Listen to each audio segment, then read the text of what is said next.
Boa noite, gente. Boa noite. À disposição de vocês. Qual a avaliação do debate? Olha, eu acho que o debate permitiu, a 2 dias da eleição, que o povo de São Paulo possa comparar os candidatos. De um lado, um candidato que teve a chance e não fez. Um candidato envolvido em uma série de suspeitas graves de ligação com o crime organizado, de esquemas de corrupção, e que não conseguiu responder nenhuma no debate. Fugiu delas de uma maneira muito constrangedora para quem estava assistindo. Do outro lado, alguém que representa a mudança. Uma mudança para melhor, uma mudança com responsabilidade. Vocês veem que ao longo de toda essa campanha eu fui alvo de muitas mentiras, tentando colocar medo nas pessoas, insegurança nas pessoas sobre a mudança que nós representamos. Eu acredito que tanto com o diálogo das propostas, como com a comparação entre a postura e perfil dos candidatos, nós pudemos hoje no debate mostrar para o povo de São Paulo que pode, com muita tranquilidade, com muita serenidade, apostar na mudança no próximo domingo. Candidato João Vitor Bedilho da Isto É, o senhor investiu novamente em relação ao sigilo bancário do Ricardo Nunes. O senhor disse que haveria o senhor publicaria, mesmo antes da eleição, e mesmo sem a confirmação do Ricardo Nunes do sigilo bancário, ou do seu próprio sigilo bancário, o senhor pretende fazer isso? Eu não teria nenhum problema em fazê-lo. O desafio que eu fiz ao Ricardo Nunes, ao meu adversário, é que justamente ele pudesse fazê-lo. E foi um desafio em resposta a quem acusou-me de não trabalhar, né? Aliás, é muito curioso, né? Vocês veem a postura do meu adversário, é uma postura, e sobretudo nos debates que compareceu, hoje novamente agressiva, atacando, muitas vezes com mentiras. Digo a vocês, nós vamos dar uma surpresa nas urnas no próximo domingo, né? Muitos de vocês e muitos institutos vão se surpreender com o resultado que vai sair das urnas. Aliás, o desespero do nosso adversário prenuncia isso. Candidato, hoje também, além do debate, o senhor participou de uma live com o candidato derrotado no primeiro turno, o Manuel Paulo Marçal. Qual foi a sua avaliação sobre a live e como o senhor chega para essas eleições domingo, 4 anos depois? Olha, eu passei a última semana inteira dialogando com o povo olho no olho. Alguns de vocês acompanharam essas agendas. Segunda na Zona Norte, terça no Centro, quarta na Zona Sul, quinta na Zona Leste, terminando na Zona Oeste ontem à noite. Eu não tenho medo de debate. Eu não fujo de nenhum tipo de embate. Mesmo com adversários que me atacaram de uma maneira desleal. Que inventaram coisas mentirosas a meu respeito. Porque o meu compromisso não é com os meus adversários. Meu compromisso é com a população de São Paulo. Pablo Marçal, com quem eu topei participar de um diálogo hoje, teve 1.700.000 votos. Eu vou ganhar essa eleição, vou ser o prefeito de todos os paulistanos, inclusive dos eleitores do Pablo Marçal. Então é razoável, atendendo a um convite dele, ir dialogar com esses eleitores de maneira direta no espaço das redes sociais dele. Foi o que eu fiz. E acredito que pude derrubar preconceitos e falar sobre as minhas propostas. Eu chego para essa eleição de domingo animado, esperançoso, de que a cidade de São Paulo vai apostar na mudança, vai apostar nos 50 daqui a 48 horas. Faltando alguns dias para a eleição, eu entendo perfeitamente a estratégia política.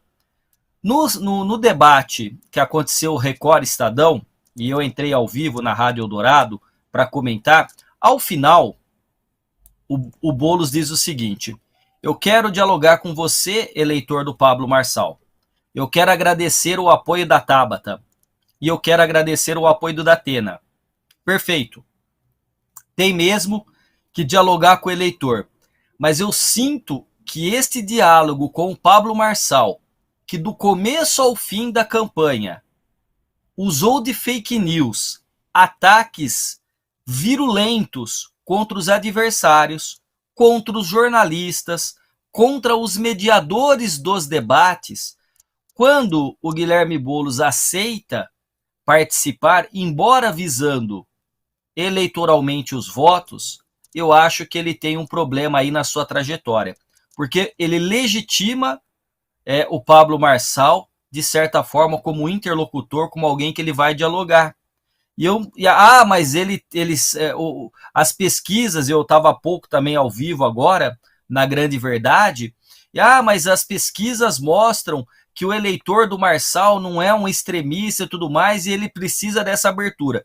Eu entendo da perspectiva eleitoral, mas se o Boulos chorou, dizendo que era muito ruim para as filhas dele assistirem aquele conjunto de mentiras a respeito de uso de droga, como o Pablo Marçal fez em relação ao Boulos, e hoje está lá fazendo uma live, eu fico imaginando como é que foi a conversa de noite com os filhos quando chegou em casa.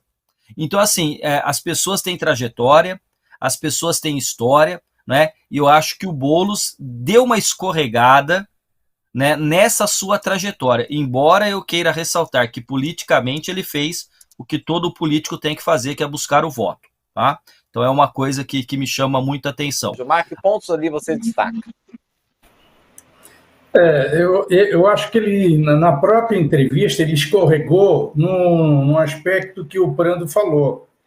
Por que buscar o Marçal quando ele foi massacrado? Ele falou isso na entrevista. Eu fui muito atacado no primeiro turno e tal. E por quem ele foi mais atacado? Pelo Marçal, pela carteira, pela droga, pelo aquele instrumento médico legal que não existia, enfim, quer dizer, eu acho que o Boulos ele entra numa própria armadilha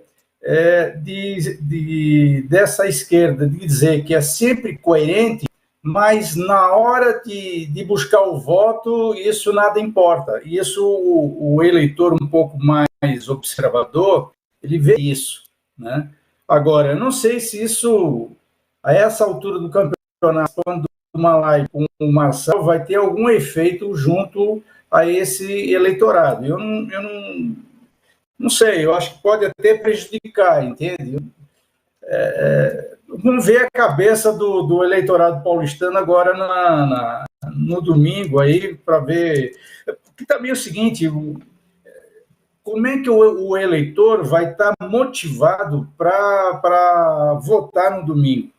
Eu não senti nesse debate, que foi um debate muito legal, assim, de as pessoas poderem ali no palco se mexer da forma que foi da melhor forma para ele, apresentar, etc., mas eles não estimularam a participação do eleitor no domingo, né? Eles só falaram do número 50 e número 15, ok, beleza, para não esquecer, mas assim, do ponto de estimular o eleitor a ir para a urna, e que poderia ser, inclusive, a diferença, curtar a diferença do que existe hoje na pesquisa, para o Boulos e Nunes, entende? Eu acho que esqueceram desse detalhe aí, porque a falta do eleitor no domingo vai ser grande, e eles não estimularam essa questão democrática.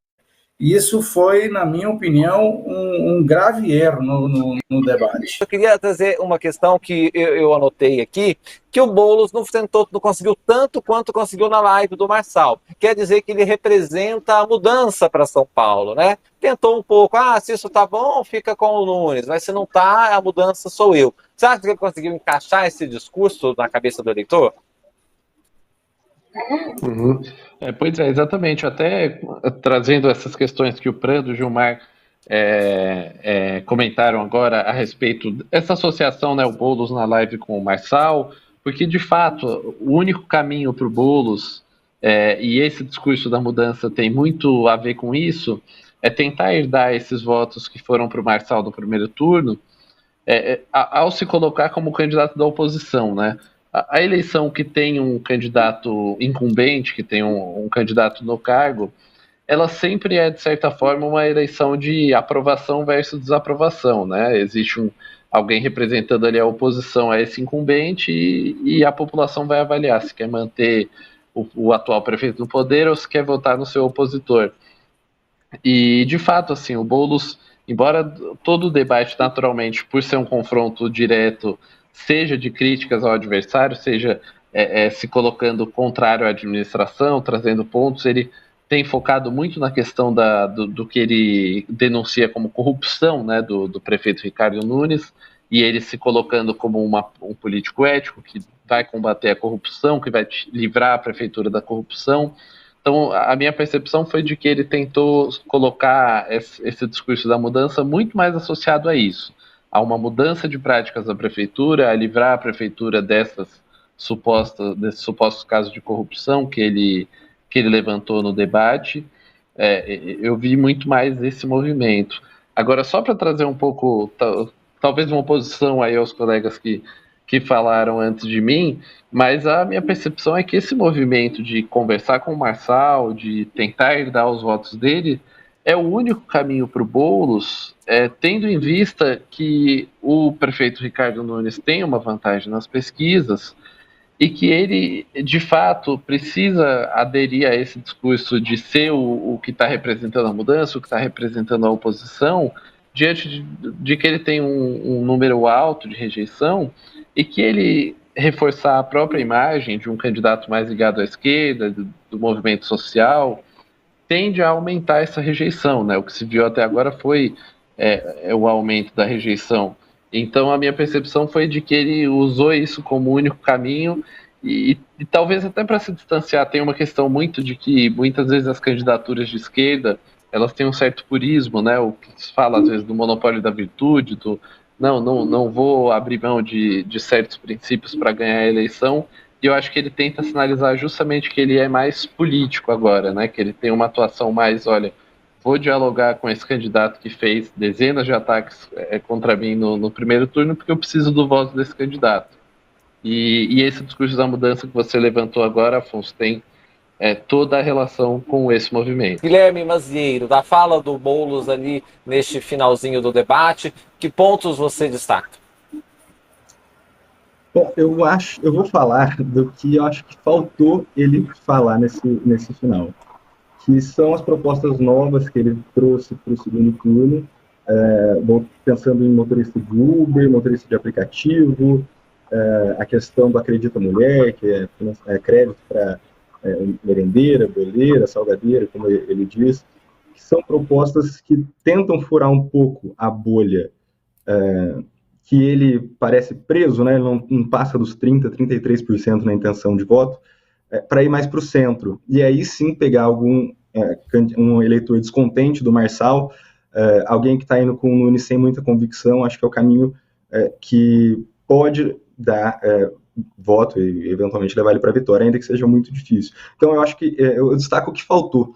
Fiquei com a impressão de que faltou isso. Isso foi pouco explorado no debate, esses temas novos, né, olhando para essa questão do empreendedor, né, que parte da esquerda chama de trabalhador precarizado, e na direita, na extrema direita, é um empreendedor que vai prosperar e tudo mais, visões de mundo diferentes sobre a mesma questão.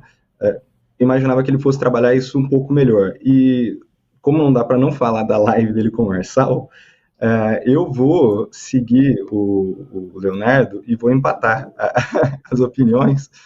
Que eu tenho uma visão de que o Boulos, é difícil saber o voto, né? Entender o voto do eleitor. Esse é o desafio que toda campanha lança no começo do ano e a gente descobre aqui no segundo turno.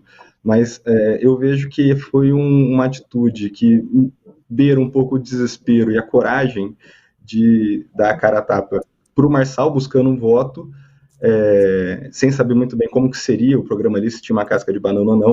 O Marçal tirou as vantagens dele, de tentar limpar um pouco a imagem dele, depois saiu promovendo os cursos, enfim, o Marçal fez o que ele sempre fez, o Marçal não precisa de ninguém para se promover, ele se promove sozinho, né? Tanto é que com pouco dinheiro de partido e sem padrinho político, quase foi para o segundo turno. Então, eu vejo que ali o Boulos, ele teve um pouco dessa coragem, acho que foi um pouco mais de coragem de ir, justamente pensando nesse eleitor que casa com essas propostas de Uber, né, Empreendedorismo.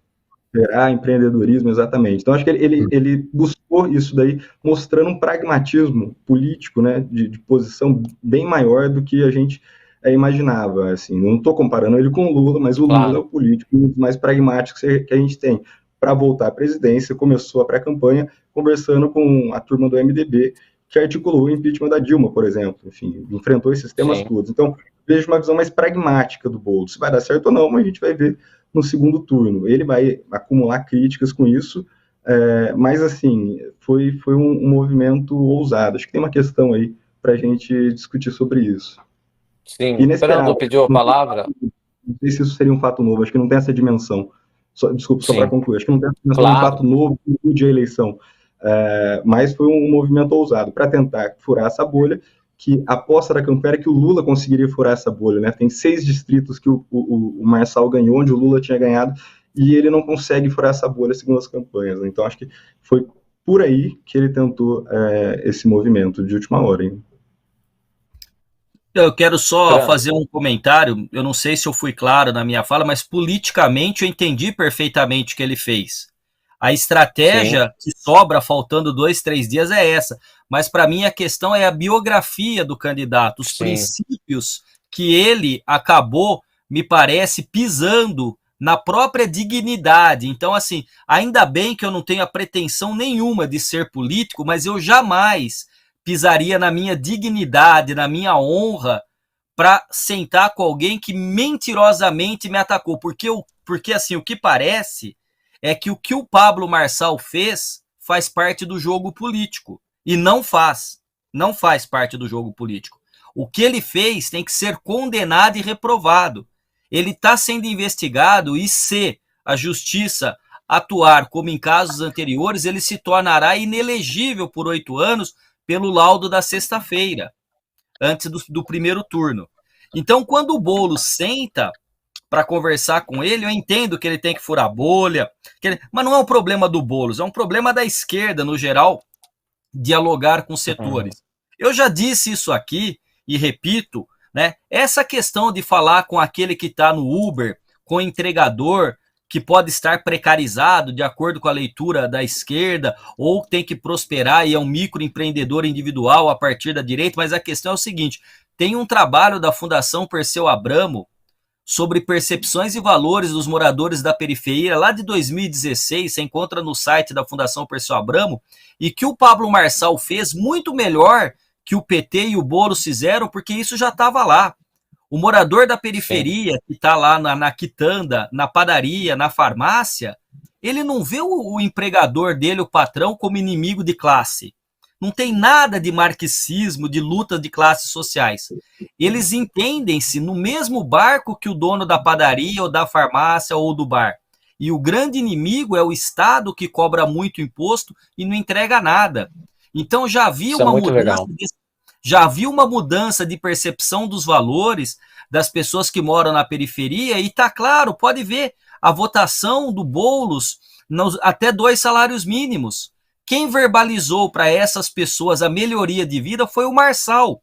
Então o Boulos começou paz e amor, ele começou todo o Boulos paz e amor tentando relembrar o Lulinha paz e amor. Aquele Lula que foi o Lula que já tinha perdido para o Collor, para o Fernando Henrique e para o Fernando Henrique. E aí trouxe o Zé de Alencar do PL, que não é esse PL do Bolsonaro, vale ressaltar, trouxe o Zé de Alencar como vice, tirou aquela barba que era agressiva, aquele maço de cigarro do bolso para colocar um terno muito bem cortado, Ricardo Almeida, camisa feita sobre medida e gravata de seda italiana, e este movimento deu certo para o Lula.